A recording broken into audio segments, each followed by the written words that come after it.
It's not automatic.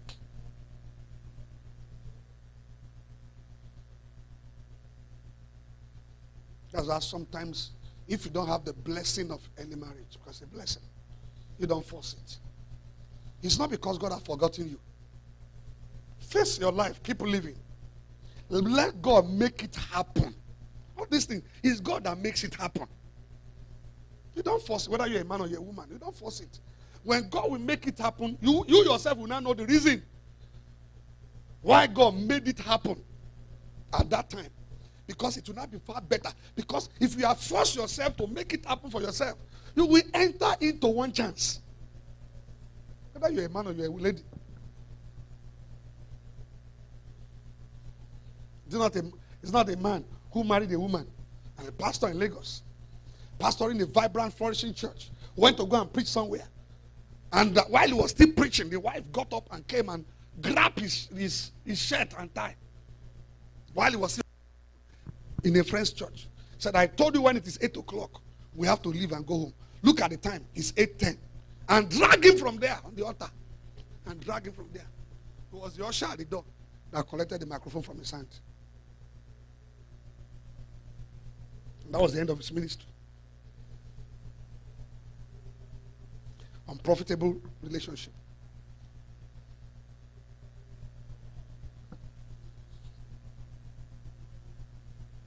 Don't hang around people who don't have anything that you want. If they are not making you better, if they are not inspiring you, if they are not causing you to grow, you need to make changes.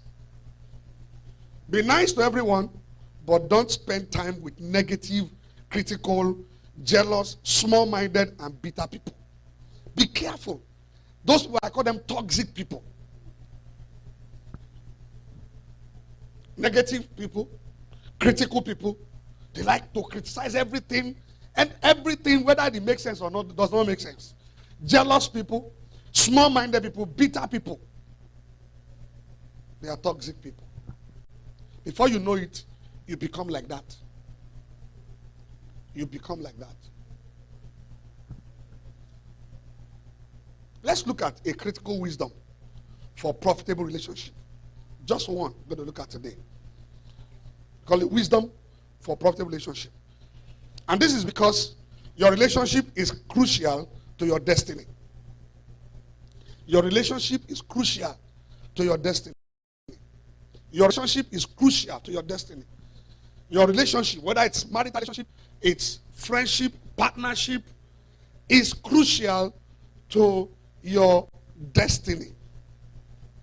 It can make you, it can marry you. It can speed up your journey in life. It can slow you down. It can extinguish your fire.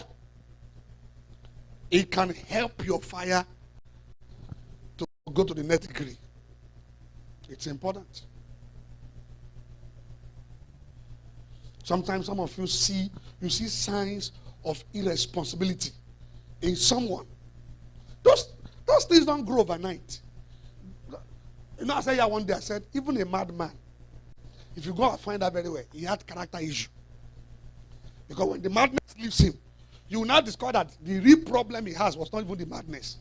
That's a character issue. I've been to mad people. I can't tell you.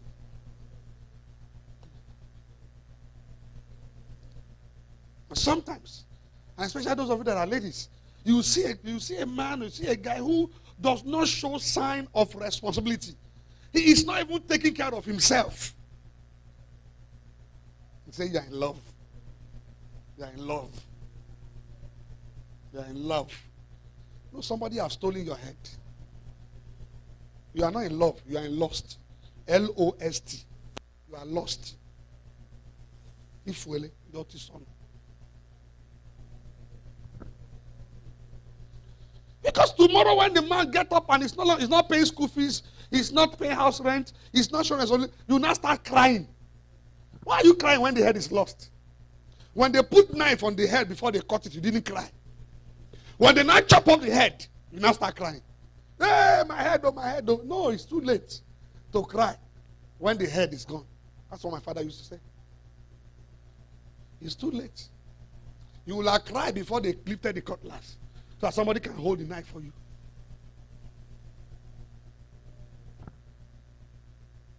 Some of you will see sign of irresponsibility in a lady. You will go ahead. And she will change. I always say this: if somebody will change, don't let that person change because you want to marry him, or you want to marry you, or you want to marry her. Let the person change because the person knows I must change to be a better person. Change for yourself. Change because you know you need to change to be a better you. Any change, hey, I will change. When we marry, I will change. And when I will change, it's a deception. It's a deception. It doesn't always work that way.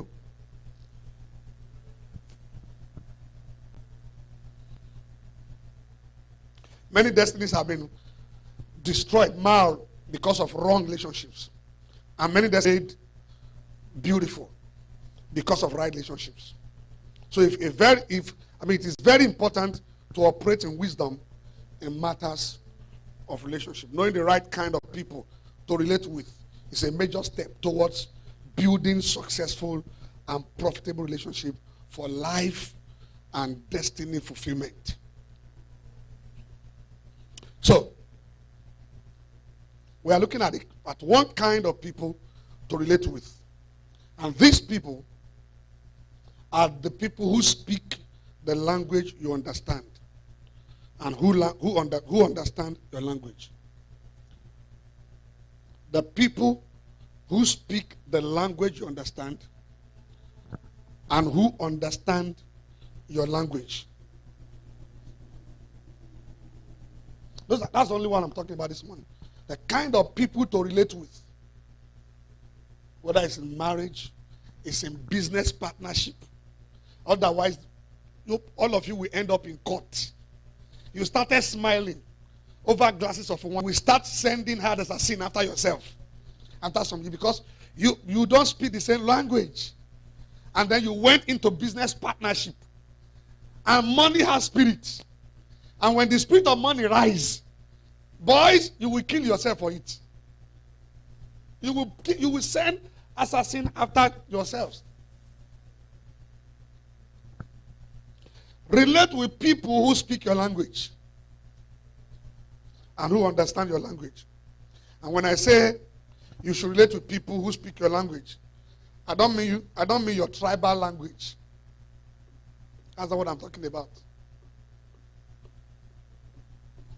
I don't mean your tribal people or people who speak the same native language with you. I don't mean because you're a Yoruba man, then relate with a Yoruba man. That's not what I'm saying. That's small mind. Somebody like that is myopic in thinking. We live in a world that is big and bigger than your village. So you go out and you meet people. And sometimes you meet people who will treat you nicer than people from your tribe. Sometimes. That's why the scripture says there's a friend that sticks closer than a brother. Sometimes you meet friends who are more closer to you than your blood brothers. So when you are tribalistic, you become limited. When you are tribalistic, that's why I don't like anybody define me as an Igbo man or whatever thing, because I am not one. I can relate with anybody, wherever you come from.